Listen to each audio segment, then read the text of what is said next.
I am Rebecca from ChemKnits, and today we're starting in a pretty weird and honestly embarrassing place. Embarrassing because I've had yarn sitting in this dye bath for a week and a half. I think it's been a week and a half. It is June 23rd, and I dyed this in my Trevor Project fundraiser live stream. And you can see that this is a resist dyeing project. I'm sure that maybe I wrote down how much black I used, or maybe past Rebecca filmed a clip that I can insert in right here. Or else, editing Rebecca is going to go take a look at the live stream from that fundraiser, so then I can say what I did. But I added on resists and then dyed this, I think, with true black, but maybe it could have been true black and jet black. We have a black base. Now our dye bath is completely clear, which is really good. But I don't recommend leaving yarn to sit for this long. And the plan is to take these resist points and I'm gonna start removing them. But the plan, oh, I see a little bit of some color transfer from some of these. And it's not surprising, it's been so long. The zip ties were very, very green, and you can see we have some hint of green left in these resist points, which isn't a huge deal because the plan is to dye these saturated rainbow colors. And so rather than doing something bright or neon like I like to do, I'm gonna take, goodness, this may change because I'll probably be doing this later this week or in a couple of weeks. I'm gonna take like dark navy, Cabernet, honey mustard, but then probably forest green, blazing orange, and maybe deep purple, and paint those into the 6 different resist spots that we have on here. But right now, what I'm gonna do is finish removing all of these resists, and then we're gonna wash the yarn. Okay, now the big reason why I am embarrassed is just, I never intended to wait this long. And in my live stream, this was a project I probably should have started at the beginning of the stream. I'm using cool water and some dish soap on this yarn now. But I realized at some point that this could make a kind of an interesting project because normally when I do resist dyeing, I do it all in one day. But we could use this as a project to wash, dry the yarn, and then come back and talk about how we would deal with this. And so it's going to be more of a like legitimate over dyeing type project because rather than like a double process, because I'm going to let the yarn dry in the middle. Because you can do that. You can stop in the middle of a dyeing project and come back to it on another day and add more color. Once it's dry, that's not the end. You're not stuck. You don't have to stay there. Our water is clear, which is really, really great. But I'll turn off the water and that noise for a moment. I guess the only other thing that I want to say is that the yarn does not smell gross or musty. Thankfully, it was soaking in a dye bath with vinegar, and so it was kind of like a great closed system where things weren't going to grow.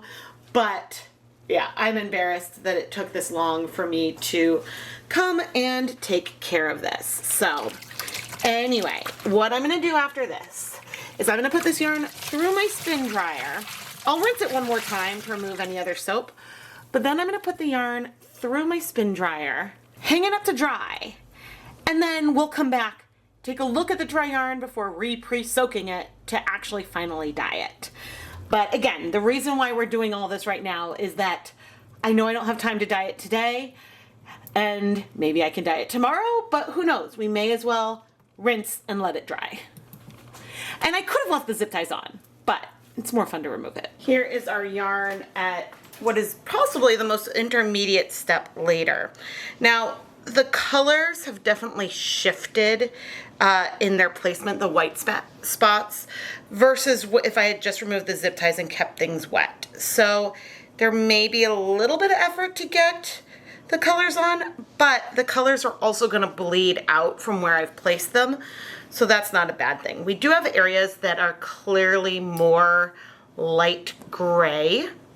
In here where you can see the black did not penetrate fully, I could also mix up some black dye to go over those areas, but I'm not going to. Now, we could try to apply the dye onto the yarn while it is dry, but I don't want to do that. Stroll is a very absorbent yarn, but we're really going to want to have the yarn pre-soaked again, so that way we can add dye to it. All right, and right now I'm adding just some plain tap water. We will eventually add acid to it, but I haven't decided how much. I haven't decided if, do I want to add acid to the dyes instead of to the yarn or both? That isn't super important, but I just haven't decided. And so we're gonna pre-soak for at least an hour, probably hour and a half, just because of my timeline today. But I would say that it could be ready to go even now. This yarn is so absorbent. So I'll see you in a little bit. But while we wait, let me go pull out our dyes and think about how we're going to prepare them to apply onto our yarn. The colors we are going to use for our resist marks are what I like to call our dark rainbow. Here we have Dharma acid dyes in Cabernet, Saffron Spice, Golden Poppy, Forest Green, Dark Navy, and Deep Purple. Now, all of these should be visible against that black background. Clearly, we have two that are going to pop way more than the other colors. But you know, it is what it is. But now I need to figure out how we're going to apply them. And for ease, I'm leaning towards using a foam brush versus a squeeze bottle. I put on my deluxe rubber respirator mask, safety glasses, and gloves, and measured out, without weighing or anything, just by eyeballing, measured out a little bit of each of the dye powders into a plastic cup, and then I dissolved it in hot tap water. The reason why I think I'm going to use foam brushes for this project is that it'll make it easier for me to adjust the amount of dye that I'm adding, because the foam brush also helps remove some liquid when you've added it on. I suppose I also technically need to consider if I'm going to use plastic wrap today, but that's a whole other thing that I hadn't thought of. The first step is to get these dyes in liquid form, and the nice thing about eyeballing it is that if I need more dye later, I can always grab more. But a lot of times I like to use squeeze bottles to apply the dye on these resist areas, which works well, but then I need to measure out the dyes and use squeeze bottles, and then that's more things that I have to wash later on. So this way makes sense to me for today. I ended up laying out plastic wrap on my counter because I realized when I go and I put the yarn in the steamer basket, I'm not going to want the different colors to touch each other and have color transfer or bleed. Now, in the past, when I've done resist dyeing like this, I might do 3 colors in the 6 sections. And then I can kind of fold it around in a way so that way each color is on top of itself, and then steam set and not worry that, say, the purple's going to end up on the yellow. But with 6 different colors, maybe I could arrange it sort of like, you know, like in a wavy kind of way in the steamer basket. But it's easier to use the plastic wrap. I just like to not use it because why create additional trash? But anyway, we need to add acid in here. Sometimes when I'm doing resist dyeing, I will add acid onto each of the areas where I add color at the end, but that's because if there's a zip tie on that area, maybe there's no acid in there. So let's go ahead and do 1, 2, 3, 4 tablespoons of white vinegar. The question is going to be, am I going to have to do these one at a time, or can I fit 2 on the counter at once? Let's try to do it one at a time. Okay, and so what I'm going to want to do now is remove as much of the water as I can. Sometimes a little bit of water left in your yarn is totally fine, but we're adding water in. So We don't want that. Okay, and I realized there's one last thing that I would like to do. Okay, here's a little swatch at all the colors. I feel like the orange is the one reading the least true, and our yellow is looking way more pigmented. You know, we'll see what they're doing on the yarn, but I have a feeling with a brush, things will be fine. Now, this royal purple will look purple with either heat or acid.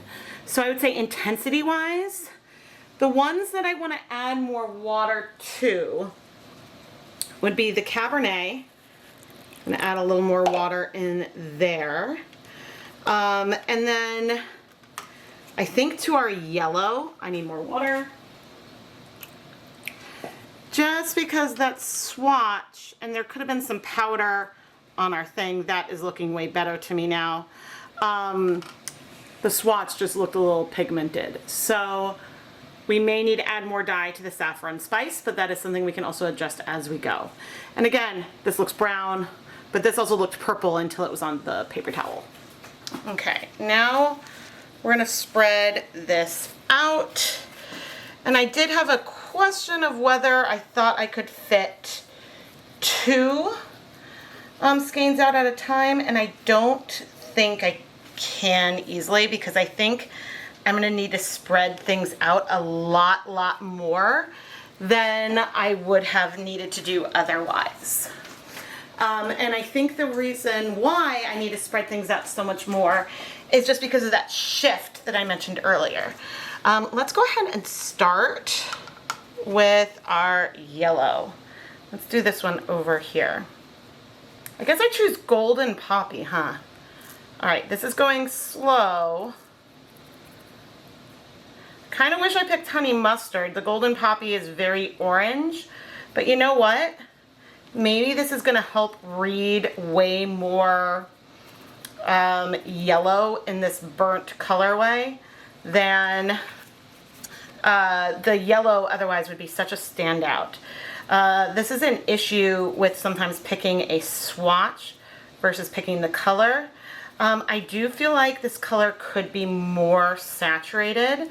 I can always add more, but let's compare this to where our orange is currently. Because if it's that bad, I can always go ahead and add, that's not bad. I'm gonna put my mask back on and add a little bit more color into this. All right, we are going for it. That is way more of a burnt orange now. We've pumped it up, and I think that the other one being like more muted is giving off, there's some like bits that have gone all the way through. It's giving off like a yellow vibe, but I think is doing us some favors here because it is less like yellow, and I think that'll blend in with these like dark rainbow colors really rather nicely. Okay, there could be whites left behind. Okay, now we need our Cabernet. See, making sure I work around the rainbow in the correct way. See, this color is going to be so dark that the contrast between it and the black will be there, but it's going to have low contrast. And so if we had a brighter yellow there, that would have a much higher contrast than what we're having over here with our Cabernet, with our burgundy color. And so that is why I feel like that this was a good choice, and why I'm liking that yellow more and more. Because we can barely see this Cabernet color. But we'll see it once everything is heat set. But this is just like with hair, how sometimes, I mean, obviously we didn't bleach, this was resist dyed. But with hair sometimes you have to bleach something to then add like, then you add color back on to have like low contrast. Okay. We are gonna go up here with our green. And again, this is going to be another more low contrast moment. I think that one reason why the orange stands out so much is that this is a very cool, the black is cool toned, and so our green here is cool toned, the Cabernet is cool toned, but our Saffron Spice is very warm toned. And so I think that it was just gonna stand out kind of no matter what we do. Now it would be interesting to have a tonal black with no resist and to paint these colors on. I'm going a little bit bigger because why not? I think that that would just be a fun thing to do at some point as well. And now our navy. I realized I did a poor job earlier on. I did a poor job of making sure that I knew which color went where when I was bringing it over.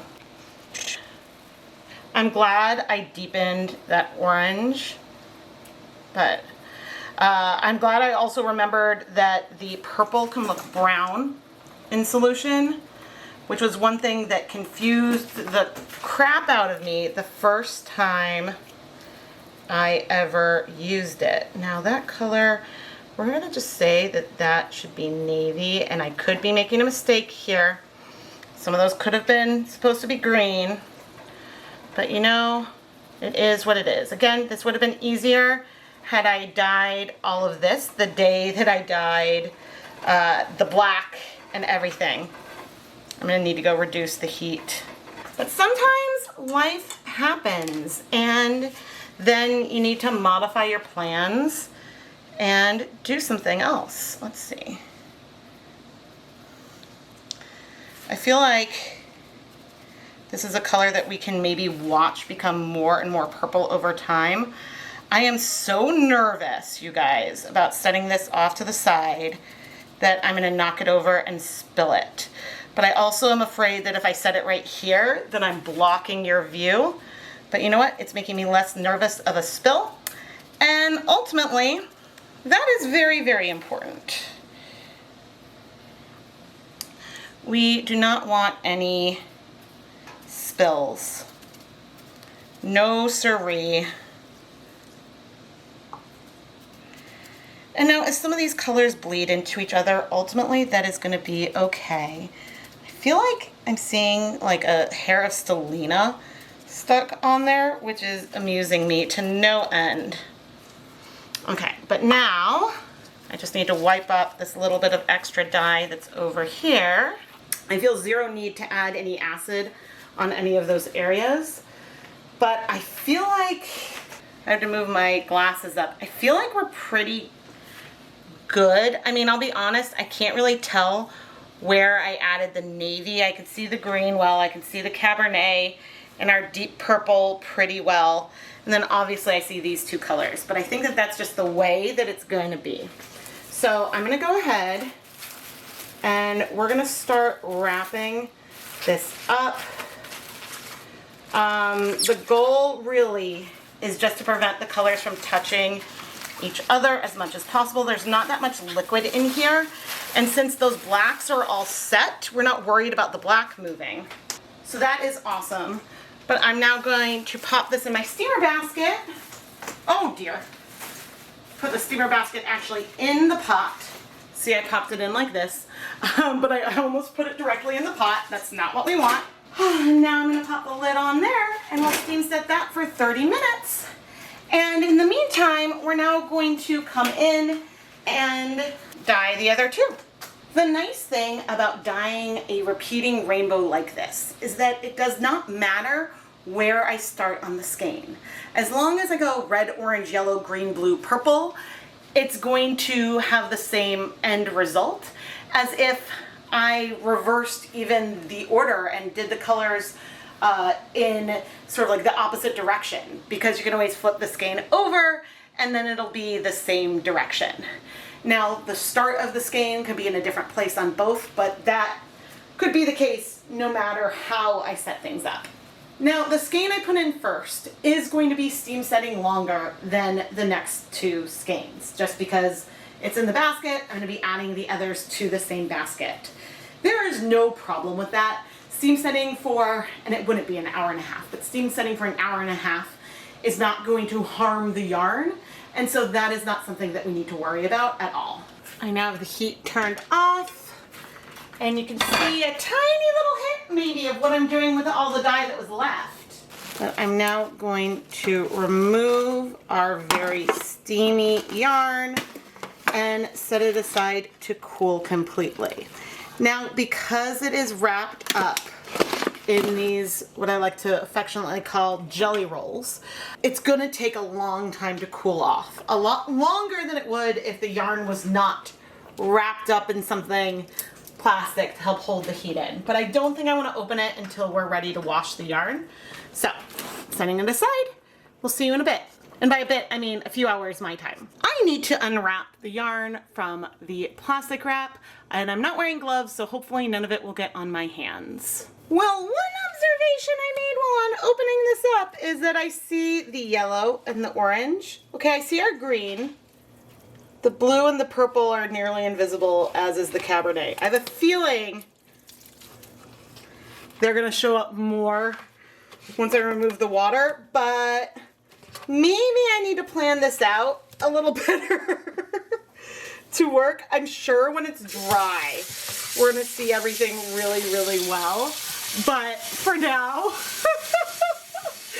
oh man, maybe it's too dark. I mean, I know it's not gonna look black.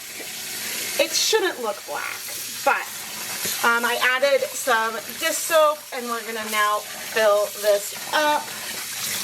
And okay, I'm seeing a little bit, maybe some yellows and reds come out.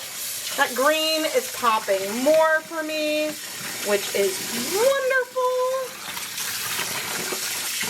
Okay, I'm not even gonna let this sit. I'm going to change the water out. Oh dear. This bin is near the end of its life. I use this one to wash all the time. It has a chunk taken out there, and I just cracked another chunk off over here. Hopefully I don't snag the yarn. The actual basin part's still intact, but this time I'm gonna fill up the basin. Okay, let's see. Okay.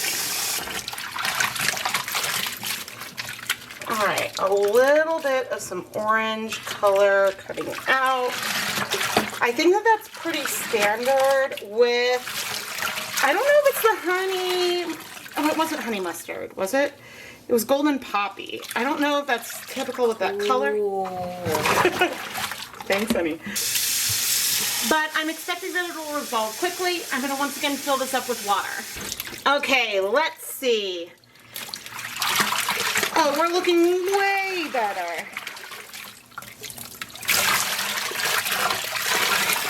Oh, I saw a piece of thread. Yeah, there's like one little piece of yarn that came off. I don't want to get rid of this, but I probably should. I'd hate for it to crack while I had something in here. All right, one more rinse. I have a lint on my hand and a child watching off camera. The lint is now in the water, but guess what's not in the water? Any yellow. Okay, so we are good. I can see that orange.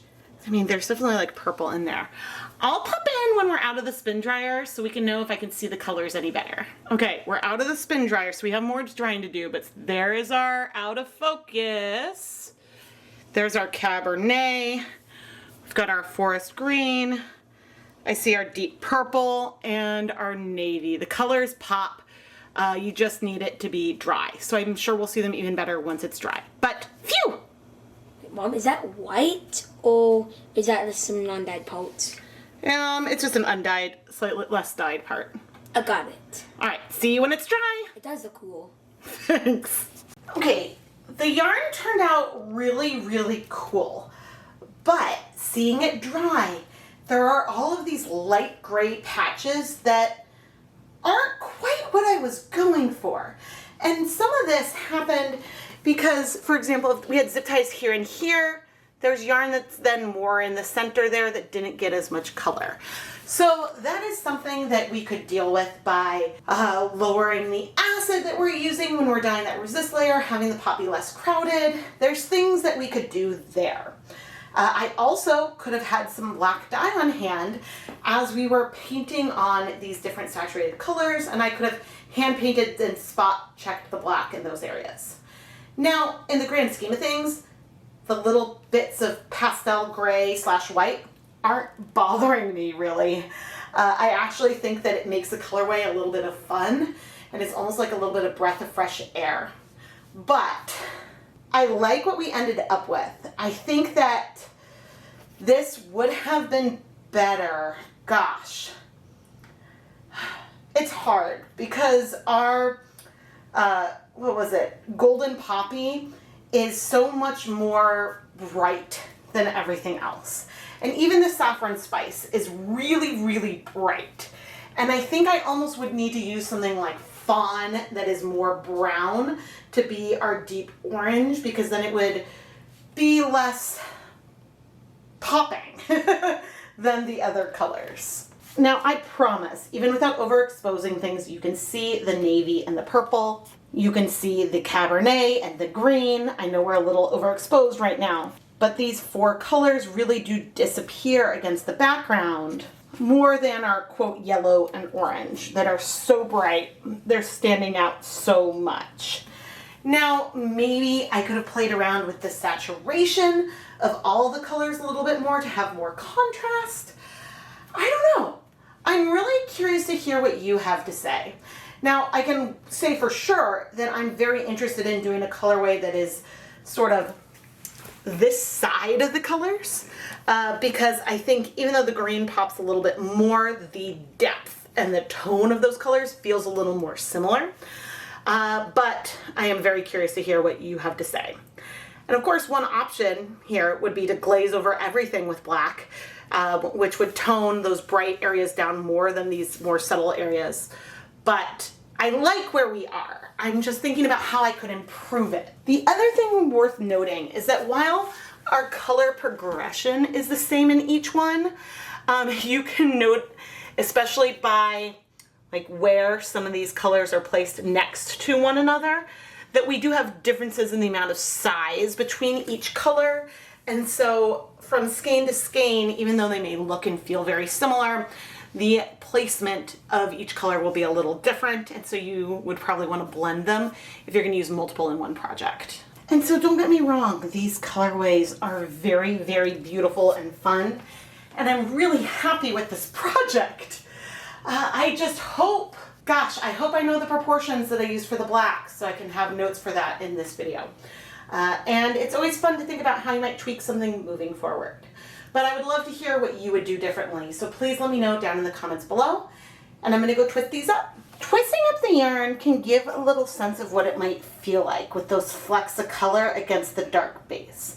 But I feel like this is a picture where we're not going to get a good feel with the yarn twisted up in a listing on my Etsy shop, because I feel like you look at this from far away and you might not notice that you have all the rainbow in there. And this is one reason why I do include flat lays of all the yarn, or at least I try to, in my shop, just so that way you can get a sense of what the yarn looked like as it was dyed. I am Rebecca from ChemKnits. I love to dye yarn, I love to take requests, and try out different things. And sometimes I can look at something and say, okay, I wouldn't change a thing. Other times I could be thrilled with where I ended up, but then be thinking about how I might modify things further.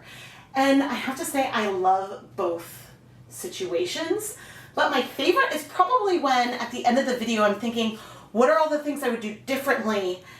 And the reason for that is that that just inspires that much more content for me to film for all of you.